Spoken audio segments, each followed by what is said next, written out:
Jogos, vamos falar de jogos, inclusive jogos de verão. Vamos falar do Master System? Eu quero falar do que eu gosto, que é o Master System Mega Drive.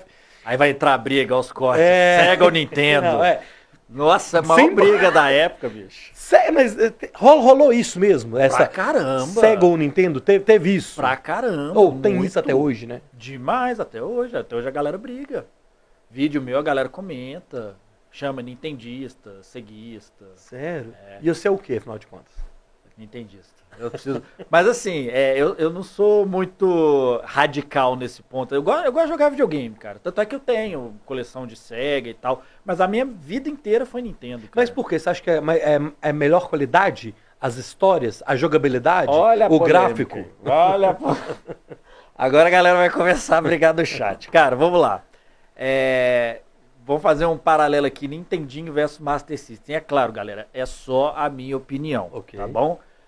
Definitivamente o Master System tinha melhores gráficos e um som melhor. Os gráficos do Master System eram lindos, eram coloridos, os sprites eram grandes. Né? Sprites que a gente chama são os bonequinhos, as fases. Tinham jogos igual Asterix, que era muito legal, Alex Kidd. Obelix e Asterix. Mas a biblioteca de jogos do Master System, na minha opinião, não chegam nem aos pés do Nintendinho. O Nintendinho tinha uma biblioteca de jogos muito mais vasta e muito mais divertidos. E aí a gente entra na época do Super Nintendo, que era mais polêmico ainda. O grande problema da briga Super Nintendo Mega Drive são os gráficos e o som. O Super Nintendo, ele tinha um chip específico da Sony, que tinha um som absurdamente melhor. A galera que fala que não faz diferença, galera, qual câmera que eu olho aqui? É essa aqui? Essa aqui? Galera, faz diferença. Não tem como defender. Desculpa, eu adoro o Mega Drive, tô aprendendo a conhecer, mas não tem como. E a biblioteca de jogos é muito parecida. Então, naquela época ainda, a gente tinha jogos que eram iguais, mas que também não eram. Então, por exemplo, o Power Rangers do Mega Drive era diferente do Super Nintendo. O Mega Drive, aí vem as polêmicas, né? O Mortal Kombat do Mega Drive tinha sangue. O Mega Drive era adulto, era robusto. O do Super Nintendo saía suor, porque a Nintendo não deixava sair sangue. Então a gente tem essas diferenças. Os fatalities do Mortal Kombat eram mais simplificados do que o do Mega Drive.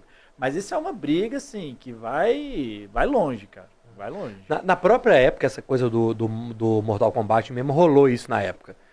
Essa polêmica, na época mesmo já teve isso, eu lembro disso. Essa parada que você comentou aí do 16 bits, 8 bits, foi uma criação basicamente de marketing, cara, que na prática não fazia muita diferença e que eles usavam isso para marketing. O marketing, o Mega Drive tinha, eu acho que não sei o que, Blast, não sei o que, era tudo propaganda. Aí tinha a Nintendo ou nada, que um zoava o outro, aí Nintendo é nada.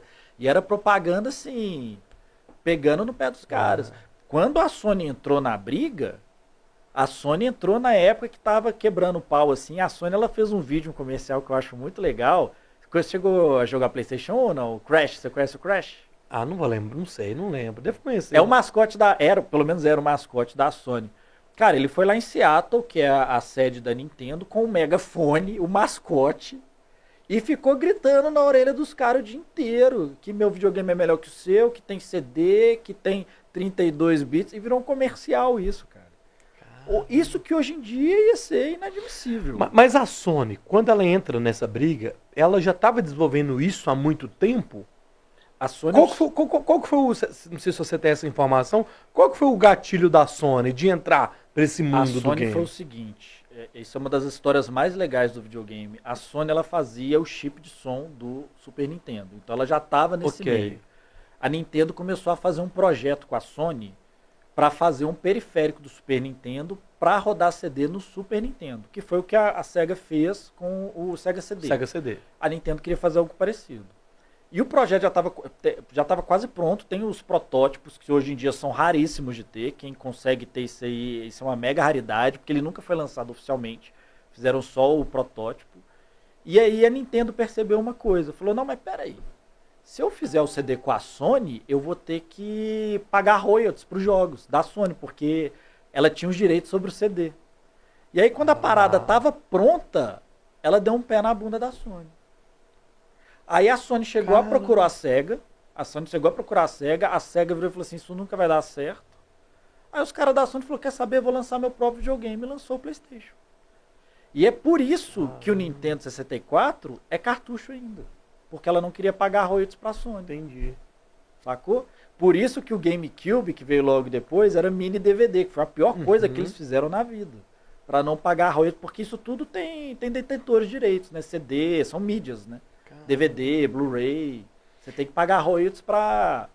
Engraçado, isso é tão engraçado, porque essa história que você está me contando, eu lembro de quando surgiu o Sega CD, é um trem que não virou como virou o PlayStation, né? Assim, pô, então não era a mídia o problema, né?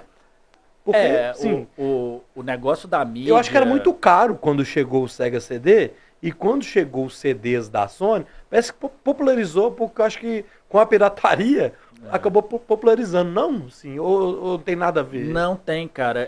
Foi uma época muito difícil, né? A transição 2D pro 3D ela foi muito difícil. Ela foi muito 880. A gente tem jogos maravilhosos e jogos que nem tanto.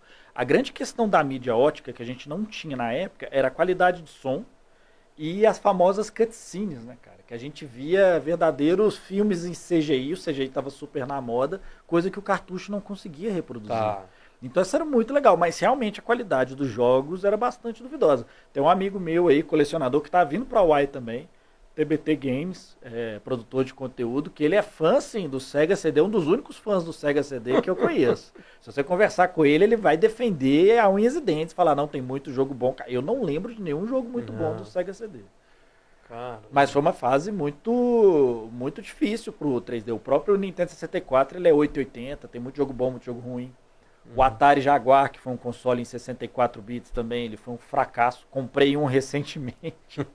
Cara, essa história é legal. Eu fui numa feira em São Paulo, que é a Canal 3, né? Que é a Canal 3 que inclusive tá apoiando a Y Retro Games, a gente vai chegar nesse assunto.